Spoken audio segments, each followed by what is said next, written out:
Hello, I'm Monty from Monty's Magic. And today we're going to be talking about how to force a playing card. This will actually be the first in an entire series of videos I hope to make, covering every possible way I can think of how to force a playing card. A lot of magicians ask me, "Well, Monty, why would you want to force a card?" The answer is actually quite easy. If you force a card, then actually you know what the card is the moment it's in the spectator's hand. Now, what this does is allows you, well, for example, to easily name the card or do any trick that would possibly involve an instant reveal of the card. By forcing a card, you can easily predict what the card will be long before you give it to the spectator.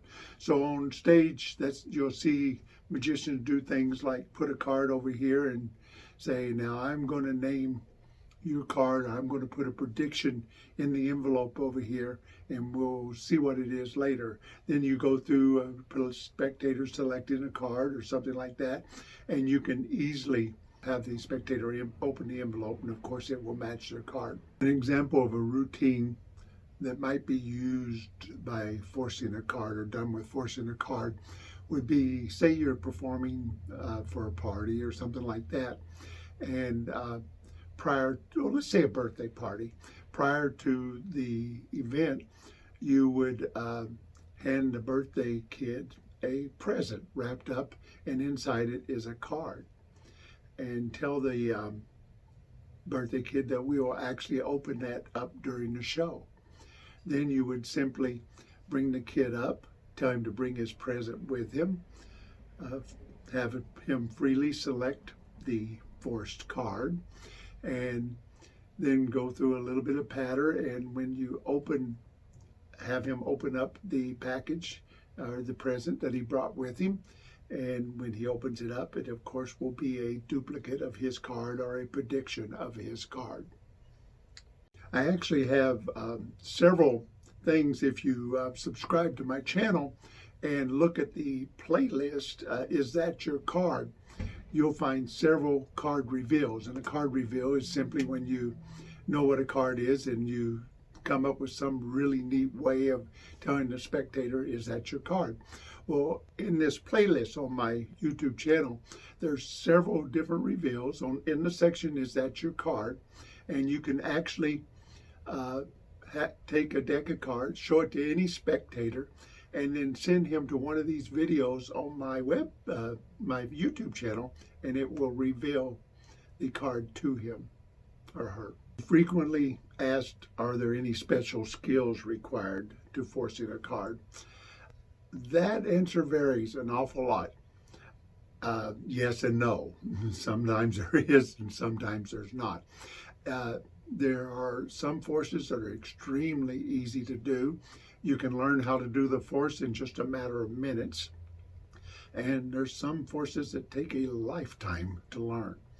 In every video, I will try and show you a simple force, one that you can learn very easily, and a more complex force.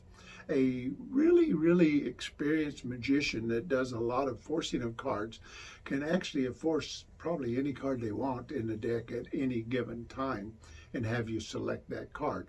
Now that takes tons of practice, sometimes years, but worth learning. For these instructions, I will use a blue deck of cards, and for the force card, I will use a red-backed joker to make it easy to follow the moves. This is a cross-cut force. In this case, we will force the top card. So place the card you are going to force on top of the deck. Shuffle the cards, but make sure the force card is the last card that falls during the shuffle. Ask the spectator to cut the deck into 2 piles, then complete the cut. Patter for a few seconds about how the spectator had a free choice of where to cut. Mark the place of the cut by turning the former bottom half of the pack 90 degrees and placing it on the top half in a crosswise position. Pattern for a little bit more that you've now marked the cut, and you're now going to ask the spectator to look at the card that was cut too. The reason for all the patter is because you want to make them forget which half of the pack is which. This is called time misdirection. They did not know that you were going to select a card. You just asked them to cut the deck. Lift the top half of the deck and ask the spectator to take the top card of the lower half. This will actually be the forced card, and you can simply reveal your prediction. The 4-card force. Place the card you are going to force on top of the deck. Shuffle the cards, but make sure the forced card is the last card that falls during the shuffle. Deal the 4 cards to the table while you keep track of the forced card. Ask the spectator to touch any 2 cards. Your goal is to keep the forced card in play for the next round. If one of their fingers is on the forced card, say OK. We will get rid of the other 2 cards. Then remove them from the table. If neither of the fingers is on the forced card, ask them to remove the 2 cards they touched, and we will use the other 2 cards. In either case, only the forced card and one other card will remain on the table.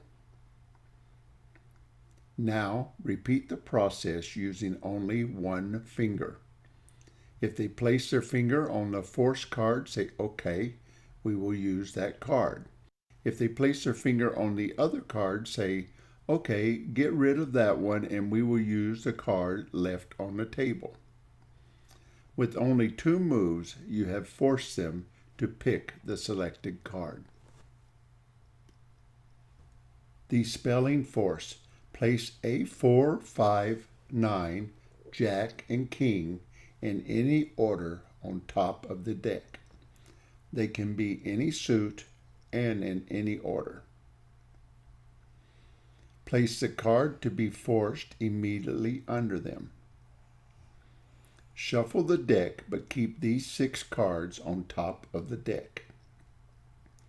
Take the top 5 cards and fan them, allowing the audience to see that they are different. Mix these 5 cards and have 1 freely selected. Place the remaining 4 cards on top of the deck. Again, shuffle the cards, but keep these 5 cards on the top of the deck. Have the value of the chosen card named and spell it as you deal 1 card for each letter. Ask the spectator to pick up the next card. It will be the forced card because the values of the 5 cards given above only spell with 4 letters. This one never fails. Handkerchief force. I will use a clear sheet of plastic to represent the handkerchief. Place your forced card on the top of the deck. Place the deck in your left hand.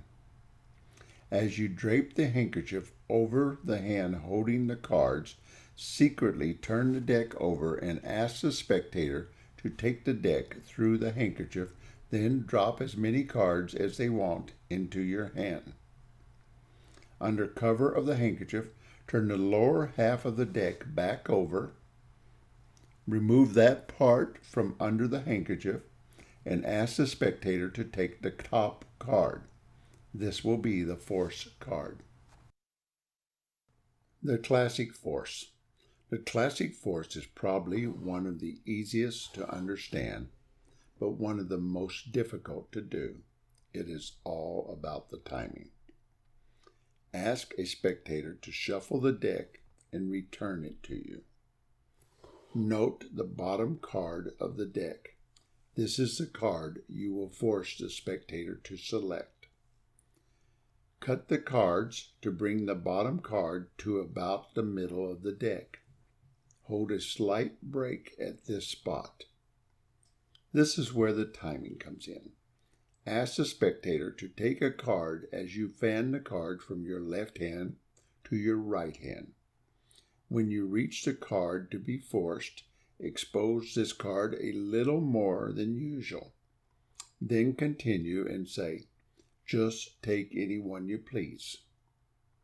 You have to raise the forced card that is exposed a little more than the others at the same time the spectator reaches for the card, so they meet just as the spectator tries to take a card. The classic force is extremely effective, but the timing takes a lot of practice.